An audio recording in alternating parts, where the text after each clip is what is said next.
भाइयों बहनों को नमस्कार। नववर्ष की आप सबको बहुत बहुत शुभकामना, बधाई। नया वर्ष नए संकल्प, नई उम्मीदों के साथ देश में लोकतांत्रिक संस्थाएं के प्रति लोगों का और विश्वास बढ़े, भरोसा बढ़े, लोकतांत्रिक संस्थाओं में चर्चा हो, संवाद हो। इसी उम्मीद के साथ आप सबसे भी अपेक्षा है कि आपका भी सकारात्मक सहयोग इन लोकतांत्रिक संस्थाओं के भागीदारी में हो। आज मैंने आप लोगों को इसलिए आमंत्रित किया है कि 28वां राष्ट्र मंडल देशों का सम्मेलन CSPOC राष्ट्रमंडल अध्यक्षों की एक संस्था है जिसका गठन 69 में कनाडा के स्पीकर की पहल पर हुआ था। उसका उद्देश्य था कि राष्ट्रमंडल अध्यक्षों के सम्मेलन के माध्यम से हम देश के अंदर पीठासीन अधिकारियों की निष्पक्षता और पीठासीन अधिकारियों की भूमिका, विशेष रूप से उस समय उनका विषय वो था, और उसके बाद समय समय पर चर्चाओं में कई विषय आए। उसमें विशेष रूप से संसदीय लोकतंत्र की समझ को बढ़ाना, नवाचारों को साझा करना और लोकतांत्रिक संस्थाओं का विकास करना। इन सारे विषयों के अलावा समय समय पर जब भी CSPOC का सम्मेलन होता है, अलग अलग विषयों पर चर्चा होती है, संवाद होती है, और उस चर्चा संवाद के अंदर जो विषय निकलते हैं, उस विषयों पर कुछ संकल्प, कुछ परिणाम, कुछ संस्थाएं उसको आगे लेकर चलती है। जब देश की संस्थाएं, लोकतांत्रिक संस्थाओं के स्पीकर मिलते हैं तो उन संस्थाओं में जो नवाचार हुए, उस नवाचारों से संस्थाओं की मजबूती आई, निष्पक्षता आई और संसद जनता के नजदीक पहुंची। और जनता केवल मत देने तक नहीं, मत के बाद भी जनता संसद से जुड़ी रहे, इसके लिए भी समय समय पर अलग अलग चर्चा हुई है। मुझे आशा है कि दुनिया का सबसे बड़ा लोकतंत्र भारत में इस सम्मेलन में, मैं विषय आपको बता रहा हूं, इस विषयों पर चर्चा होगी और दुनिया के संसदों में संदेश जाएगा कि किस तरीके से भारत ने, जो 140 करोड़ जनता का प्रतिनिधित्व करती है, वहां राज्य की विधानसभाएं और केंद्रीय विधान संस्थाएं, चाहे लोकसभा और राज्यसभा में, किस तरीके से हमने चर्चा, संवाद, सहमति, असहमति, विचारों की अभिव्यक्ति के साथ हमने इस देश के अंदर विकास की यात्रा रखी है। भारत में ये सम्मेलन 1971 में, 1986 में और 2010 में भारत को ये सम्मेलन की मेजबानी करने का अवसर मिला है। अब 16 साल बाद भारत को ये मेजबानी करने का अवसर प्राप्त हुआ है। पिछले वर्ष गंसी के अंदर जो उसकी कार्यकारी परिषद की बैठक में भारत को अध्यक्षता करने का दायित्व सौंपा और भारत ने इस सम्मेलन को संसद के संविधान सदन में आयोजित करने का फैसला किया। ये सम्मेलन 14 तारीख को इसकी कार्यकारी परिषद की बैठक होगी, जिसमें 15 देशों के लोग आएंगे। 15 और 16 2 दिन अलग अलग सत्रों के अंदर बैठक होगी। 15 तारीख को 10:30 बजे भारत के प्रधानमंत्री माननीय नरेंद्र मोदी जी इस सम्मेलन का उद्घाटन करेंगे और आईपीयू इंडियन पार्लियामेंट यूनियन सारे देश की संसदों की एक संस्था है, उसकी अध्यक्ष भी आएगी यहां पर, और सीपीए कॉमनवेल्थ पार्लियामेंट एसोसिएशन उनके चेयरपर्सन भी वहां पर आएंगे। दोनों भी उद्घाटन सत्र में भी उपस्थित रहेंगे, 2 दिन के सम्मेलन में भी उपस्थित रहेंगे।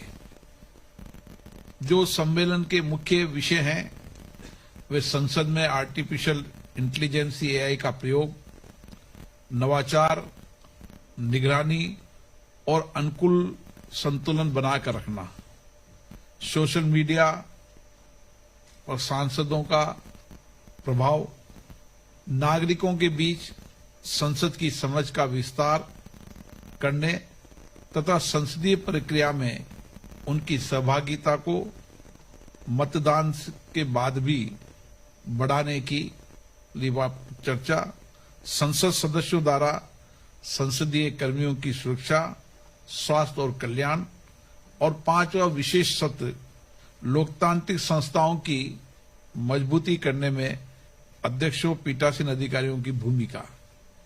इन विषयों पर 2 अलग अलग सत्रों में इसमें चर्चा होगी।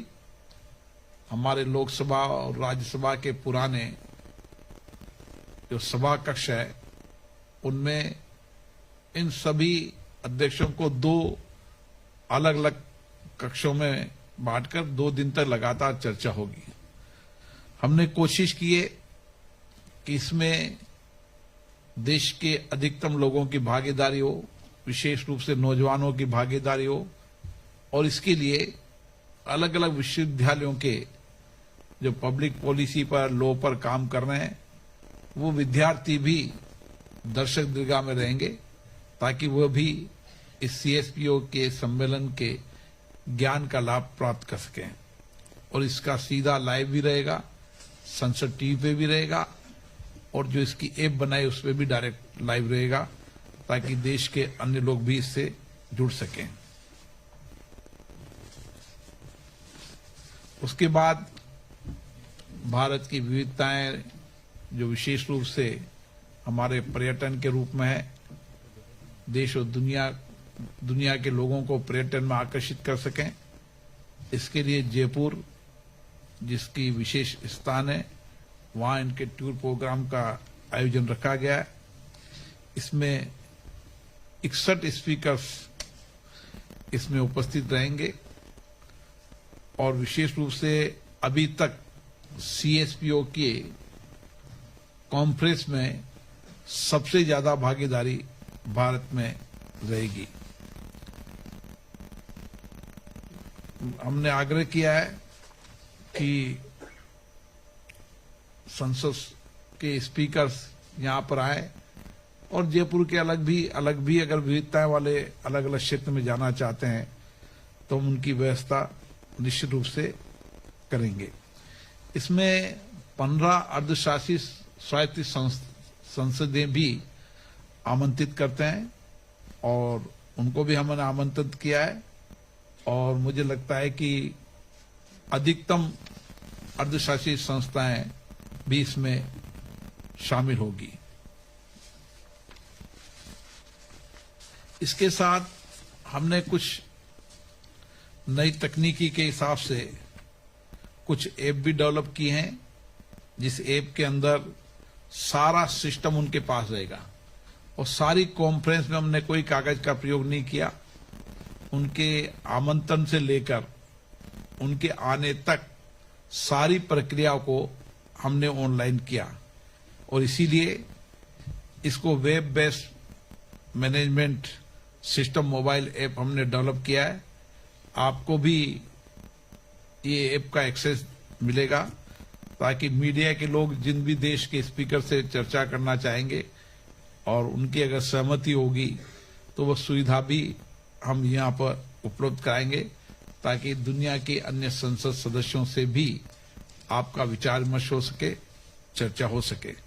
इसके साथ ही उसके अंदर सारी सुविधाएं होगी, उनके आने का, उनके जाने का, उनके ठहरने का, उनके साथ पूरी सिस्टम को, ऐप को आपको हम अलग से इंट्रो दे देंगे। और 16 तारीख को माननीय उपराष्ट्रपति जी की तरफ से दिन का भोजन भी रखा गया है, क्योंकि सम्मेलन की अध्यक्षता भारत को मिली है। मुझे आशा है कि यहाँ पर व्यापक विचार विमर्श होगा, अच्छी संवाद होगी, चर्चा होगी, उससे एक बेहतर परिणाम आएंगे और हम देश की संसदों को और निष्पक्षता, पारदर्शिता, जनता के जवाबदेह बना पाएंगे। और उसके साथ साथ नवाचार, जो एआई टेक्नोलॉजी का नवाचार है, वो नवाचार का उपयोग संसद को के माध्यम से देश की जनता को जुड़े।